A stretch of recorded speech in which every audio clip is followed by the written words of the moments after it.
Assalamualaikum warahmatullahi wabarakatuh. Saya ucapkan kepada semua. Tujuan saya buat video ni adalah untuk berkongsi kenapa perlu melabur di dalam pasaran saham. Sebab ramai orang pernah dengar lah saham ni apa benda kan. Cuma ramai yang tak tahu. And then kebanyakan orang dia just dengar macam CP-CP lah. And then tak ada orang yang cuba terangkan kepada dia apa itu saham dan kenapa perlu melabur dalam pasaran saham. Okay, saya cuba ceritakan seringkas mungkin.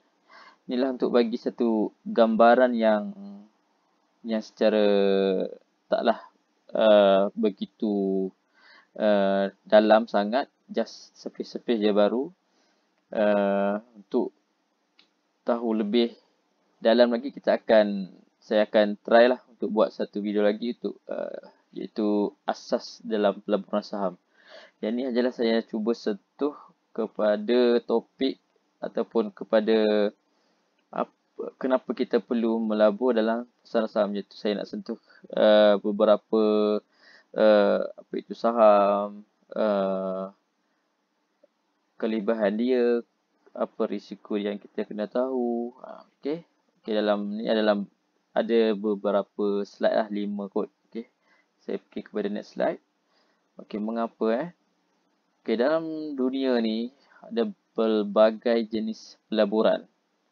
Okey, apa yang kita tahulah, yang normally kawan-kawan ada adik-beradik kita yang tahu pelaburan yang ada seperti simpanan bank, hak tanah, emas, saham, waran dan derivatif. So, kebanyakan orang pernah dengar lah simpanan bank, hartanah dan emas. Saham ni pernah dengar cuma tak berapa tahu. Bond, waran, derivatif ni lagi lah, sebab ni saya pun tak belajar sangat benda ni. Saya tahu saham je. Okey, seperti kita tahu saham simpanan bank ni macam biasalah, simpan dalam bank. Tiap-tiap tahun dapat dia punya annual bonus lah, dividen semua kan. Cuma punya persen setiap tahun tu sikit lah. Dan hartanah ni semua orang tahu, jual beli, jual harga murah, simpan 2-3 tahun naik, tu jual. Dia rolling macam tu. Dan emas pun sama juga, beli peram, cukup masa jual ataupun naik harga, kita buat pajak ke apakah untuk dapatkan duit pada emas tu. Dan saham pun lebih kurang macam tu juga. Jual beli, beli harga rendah dan jual harga mahal. Cuma saham ni dia lebih kepada perniagaan. Kita memiliki sesuatu perniagaan. Okey, saya pergi pada next slide. Okey, apa itu saham? Okey, ni saya ambil pada iSaham punya slide. Saham ni kalau Google mana-mana saham, maksud saham ni macam ni lah. Kalau kat bahasa orang putih dia, saham, stock, shares, equity adalah bermaksud a stock is a type of security that signifies ownership in a corporation and represents a claim on part of the corporation assets and earning. So maksudnya secara ringkasnya, bila kita beli saham tu, kita adalah secara automatik menjadi owner kepada sesuatu syarikat tu. Sebagai contoh, kita tahu kat Malaysia ni saham, contoh Nestle lah, kat rumah orang semua ada Nestle. So kita belilah saham Nestle tu. So secara tidak langsung kita dah menjadi owner kepada Nestle. So adalah dia punya kelebihan-kelebihan pemegang saham ni. Nanti kita akan bincangkan pada next. Okey, dah ni masuk saham lah. Bila kita beli, kita adalah owner kepada syarikat itu. Yang bila kita jual, kita melepaskan pegangan kita punya pegangan syarikat tu kepada orang lain yang berminat untuk beli. Okey, so mengapa melabur dalam saham? So kat sini adalah banyak poin dia. Saya ambil beberapa poin yang senang nak faham lah, senang nak kita nak relate dengan kehidupan kita kan. So macam kita ni banyak nak berniaga, banyak kena berurusan dengan orang.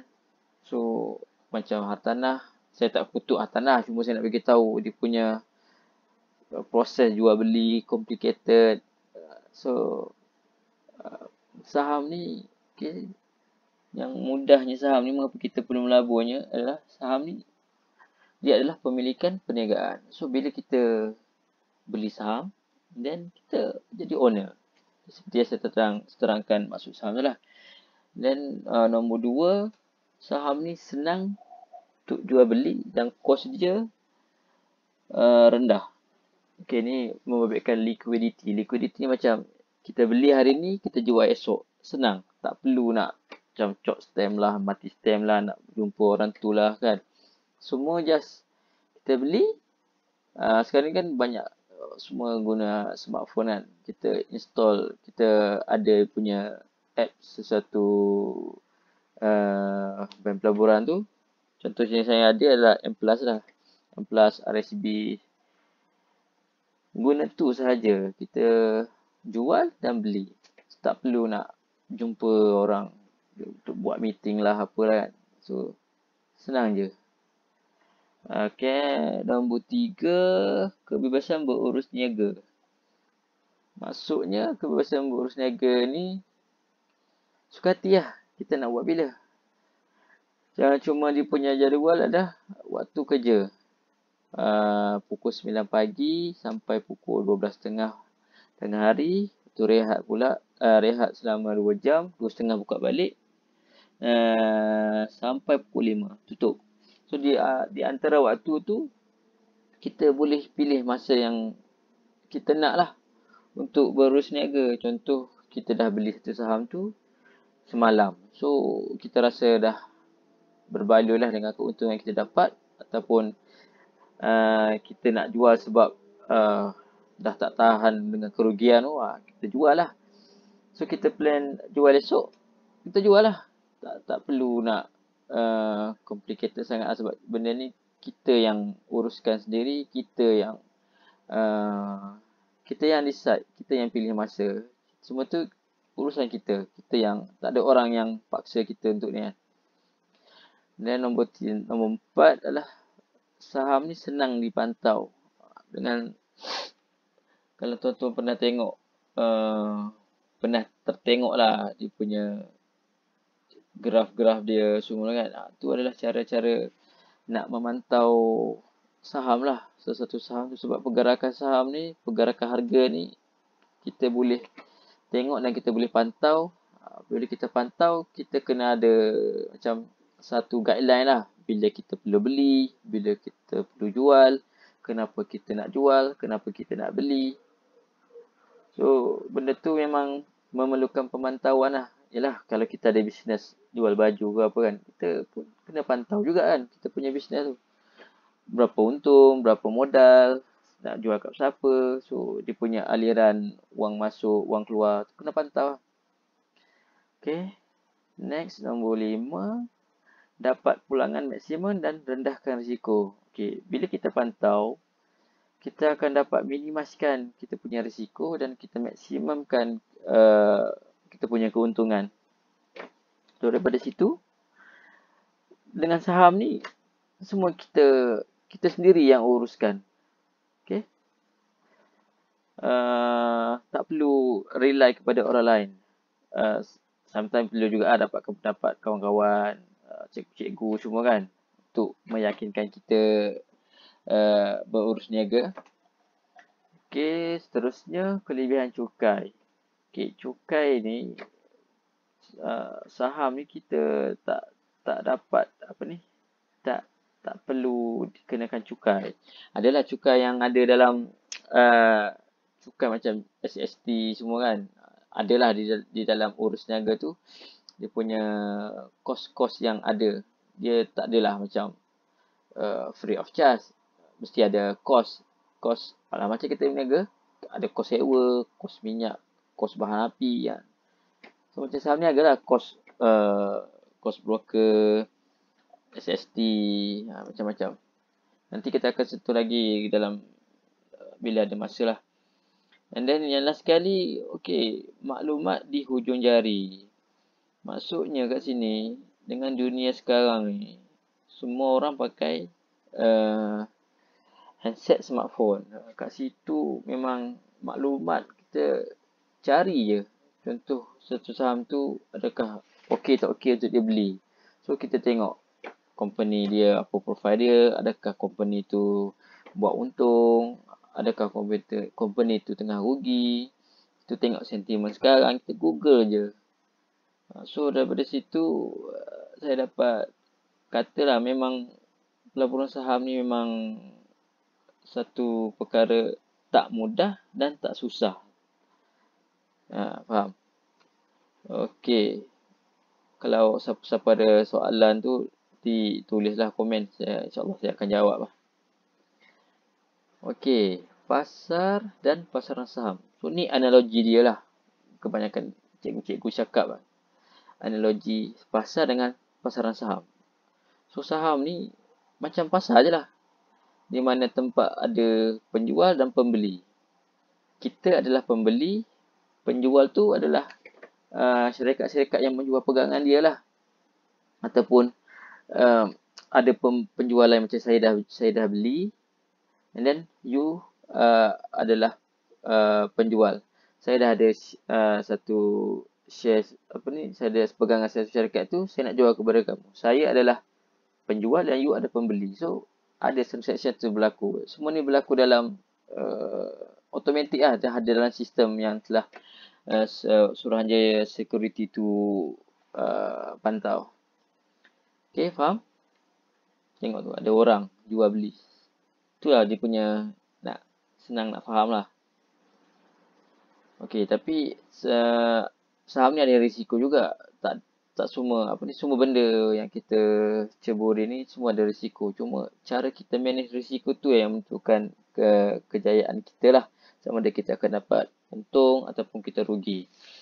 Okay, risiko-risiko yang ada adalah pasaran saham ni boleh jadi tempat yang tak menentu. Maksudnya sebagai contoh sekarang ni kan berlaku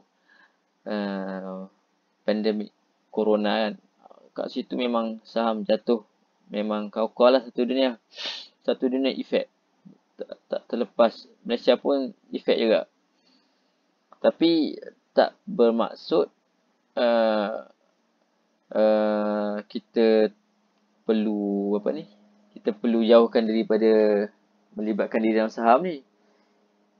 Cuma kita boleh kena belajar lah benda untuk mengurangkan risiko dalam saham ni. Okay, kalau nombor 2, cari ilmu dan pengetahuan dari asas hingga advance dan amalkan. So macam video ni saya just nak share ilmu yang saya tahu, sebab ilmu-ilmu ni datang daripada Allah jugalah. So saya share nak bagi tahu secara asas, pada asas saham ni apa benda. So nak bagi tuan-tuan nampak apa itu saham dan apa itu pelaburan saham. Dan pantau pelaburan. So kalau tuan-tuan tak pantau tuan-tuan punya pelaburan, confirm lah sangat berisiko. So kalau pantau risiko tu, kita boleh minimizekan atau kita boleh kurangkan risiko tu. Okay, keempat adalah disiplin. Disiplin ni semua benda perlukan disiplin lah untuk berjaya. Macam saham ni, kita kena tahu bila kita nak beli, bila kita nak jual, bila jatuh, kita buat kita punya perancangan jual beli. So kita kena ikutlah perancangan kita itu. Kalau kita buat perancangan, lepas tu kita tak ikut, tu maksudnya kita ni ada masalah dengan diri kita sendiri lah. Dan last sekali, kawal emosi. Ni yang penting ni, pasaran saham ni. Bila kita melabur, emosi kita lah yang akan kontrol kita punya tindakan. Macam saya pernah alaminya daripada first melabur. Macam mana emosi dia. Bila kita beli, dia turun. Atau bila kita jual, dia naik. Kenapa jadi macam tu? So bila kita beli satu saham tu secara ikut-ikutan ataupun just main beli je, itulah tu yang membuatkan kita punya emosi terganggu tu. Tu mulalah kita salahkan pasaran tak okey lah, saham tak bagus lah, tak payah melabur lah, memang sikit apa ni, tempat melebur duit lah. So sebenarnya benda ni adalah kita punya mindset lah. Kita yang kena kontrol semua tu. Okay. Okay, itu saja untuk yang saya sentuh. Kenapa kita perlu melabur dalam pelaburan saham. So, kalau ada masa saya akan cuba share lagi asas dalam pelaburan saham. Iaitu melibatkan kenapa saham dan kos-kos yang ada, dia punya institusi yang ada, siapa yang kontrol saham, pasaran saham, dan banyak lagi lah. So insyaAllah kalau ada masa saya akan cuba buat video dan saya akan share lah. Okay, itu saja daripada saya. Sekian, terima kasih. Assalamualaikum warahmatullahi wabarakatuh.